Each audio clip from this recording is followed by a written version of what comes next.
I think the most common thing is don't stay away.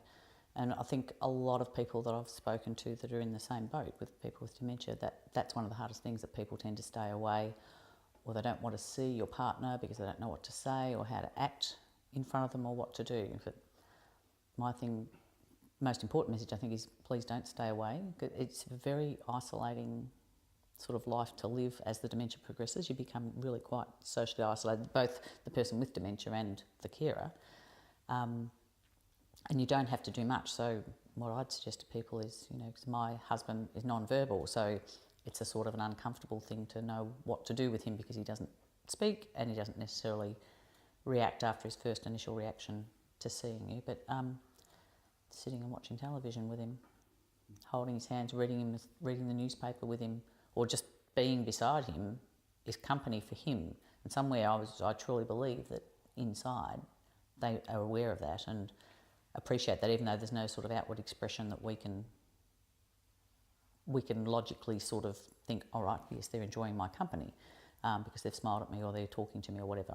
You're not going to get that necessarily with a person with dementia, but I think they get some comfort from people being there, and I really believe that deep down inside that they still know that you're there and that you've come to see them. And I see that with my husband in that particularly people he hasn't seen, like my children who both live out of town, as soon as he sees them, there's a big smile, maybe nothing else, but there's that instant recognition. He has done that with other neighbours and friends that he hasn't seen for a few weeks or whatever, that you get that big smile and maybe nothing else. But I think the hard thing for people is being comfortable with not being able to have a normal logical interaction as we are sort of used to it and socialise the same way we do.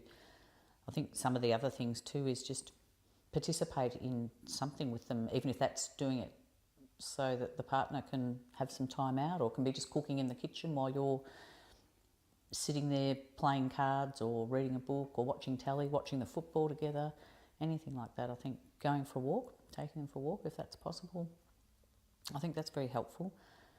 I think the other thing is that although people always offer to help do things, most people are going to say, oh no, I'm okay, because that's just the way most of us are, except perhaps with family where we might say, yes, you can do this for me. Even though we know people genuinely offer and people really want to offer, sometimes it's easier to just do it. Like if you can turn up with dinner one night, a casserole if that's what you can do, or do a bit of gardening or anything that you see that you think might be helpful to that person, rather than just offering, as I know most people are going to say, oh no, I'll be right, I can manage. Just turn up and do it one day, even if you're doing it with them. Do it with the person with dementia if they can participate. Do it with the carer, just help them do it. I think just doing it is probably some good advice. And yeah, I suppose they're the two main things, because it can be a bit tricky too, because people with dementia need routine as well, so sometimes a lot of interruptions isn't good. It depends on the person, so that's tricky in itself. But I guess if you're sort of a friend that knows people well enough that you're going to go and help them, you're probably going to know what the routine is or how that is to work in with that and do what you can. But I think the main thing is really just still be there, don't stay away. Yeah, I don't know, I suppose for me, we only had sort of a close circle of people that sort of kept up with us and knew what was going on anyway. But I find, I guess if people haven't seen them for a while, it makes sense to ring the partner and just say, now I'm planning to come up. How's your partner going? And hopefully that people will be honest and say that. And I suppose the hard thing for people is it's quite a shock to see the difference. And I think people get shocked and then they get really sorry that it's there. But I think as a carer, you get used to all that change, so you find it okay. I guess it's harder for maybe someone who hasn't seen them for a while to understand that, but I think just being prepared, I guess if you haven't seen them for a while, to know what their behaviours or habits may be, or what you might expect when you're there. Probably forewarned is forearmed. It's not a bad thing, I don't suppose. They can be a bit tricky. I usually just say, oh, that's interesting, I might have a look at that. And don't worry. I suppose the only thing I did, I think there was a lot of stuff about coconut oil when it came out, when Alistair was in the early stages of dementia, and saying that coconut oil could cure that. So I was very busily feeding him great big spoonfuls of coconut oil until I realised really that all I was doing was making him fatter. So it was a waste, and it's not the sort of thing I would normally do. Some people get comfort out of trying different things, and it does, I guess if it's not a harmful thing, it doesn't hurt to try. If that's what works for you, it's not something that works for me. So yeah, and you do get people saying, I've heard this is good and that's good. Yeah, but I just thank them very much and file it away, pretty much. Oh, very, very important. I think one of the most hurtful things is the people that have stayed away. I think that's very hard to deal with. Family, I'm very lucky. Both sides of the family are all very supportive in their various different ways.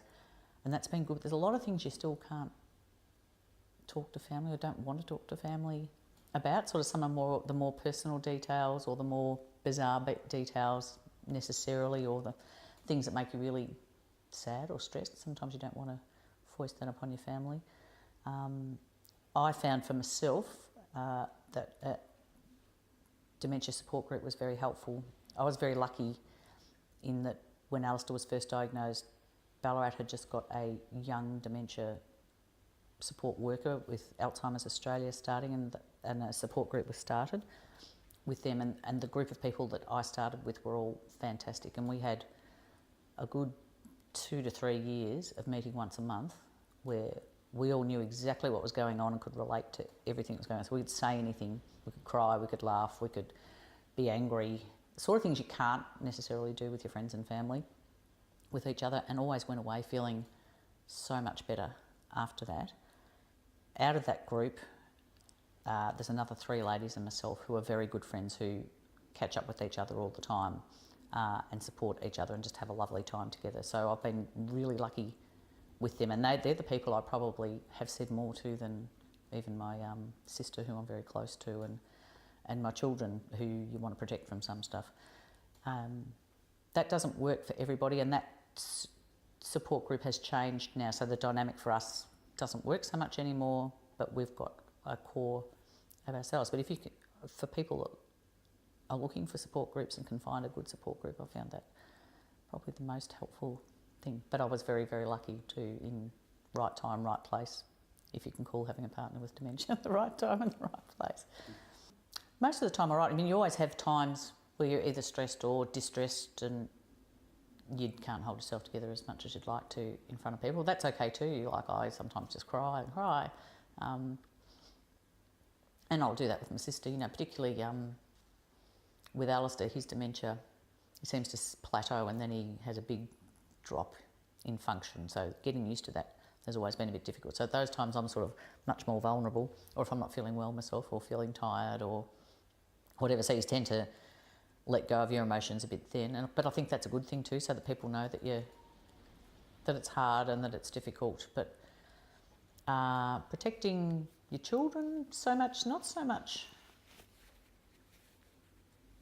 It's more the sort of more personal details about, you know, dementia isn't just your loss of memory, it's your loss of body functions, it's a loss of your ability to do a lot of things. I think children, depending on their age, probably don't need to know. I don't think even depending on their age, even if they're older, need to know the ins and outs of that sort of thing. I don't feel that comfortable talking to my family about that either, but I can talk to support people and people at Alzheimer's Australia, you know, your doctor or whoever like that. I feel more comfortable saying things like that. But I suppose part of that is your partner loses so much dignity, you don't need everyone else to know the extent of that loss of dignity. So it's easier not to say that sometimes. And then you don't have to discuss it with your family either. Whereas you can talk to a doctor or support person, it's just that one conversation and it's gone. Whereas family, it may come up over and over and you don't necessarily want to keep talking about it. And that's okay too. When Alistair's in care now, so I can manage that quite well.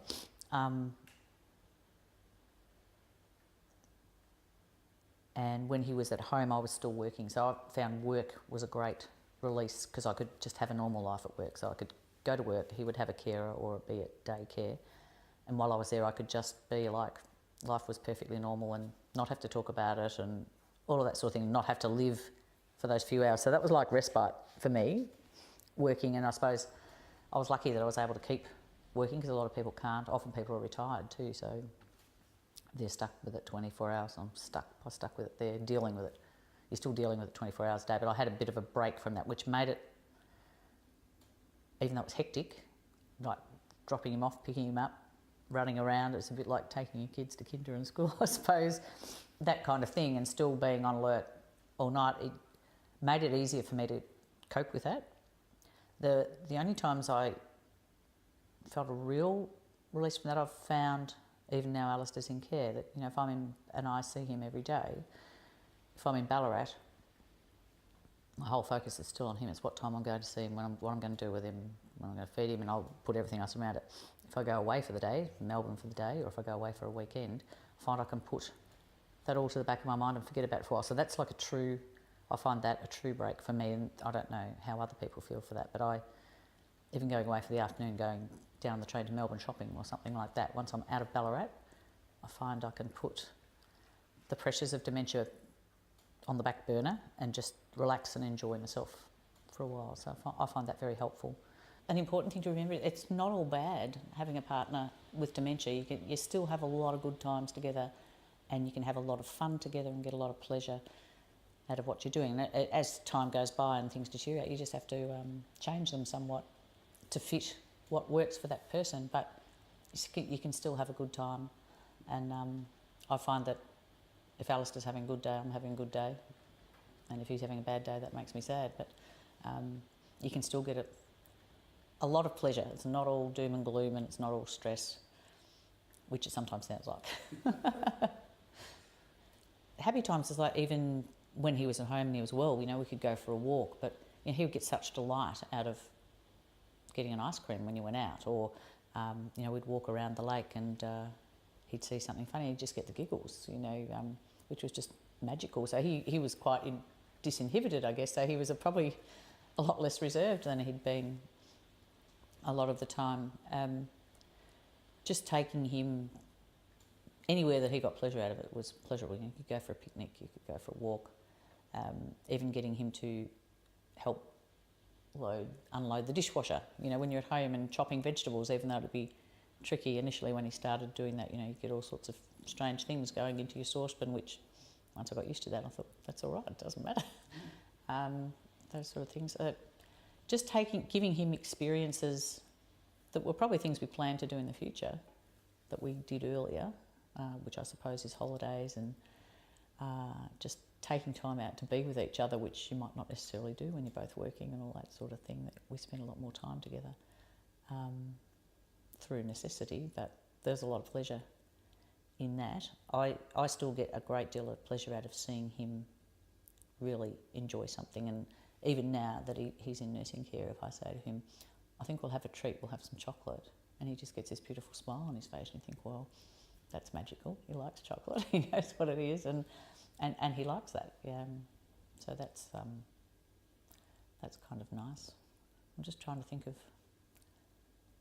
a major thing that was amazing. But we did lots of amazing things together, like holidaying, and you know, he developed this love for this particular brand of ginger beer. So if you gave him this glass of, you know, stubby of ginger beer, he'd be just thrilled to bits. And I think, you know, you don't need doesn't have to be a big thing to get a lot of pleasure out of life. And seeing him absolutely delighted, but then he would do something wrong or odd, and I said, what on earth did you do that for, you rabbit, or whatever, and he would just laugh and laugh and laugh, and he just had this very infectious giggle that he would just laugh about something slightly disastrous or ridiculous that he'd done, that you would just both end up laughing, and so that's kind of nice.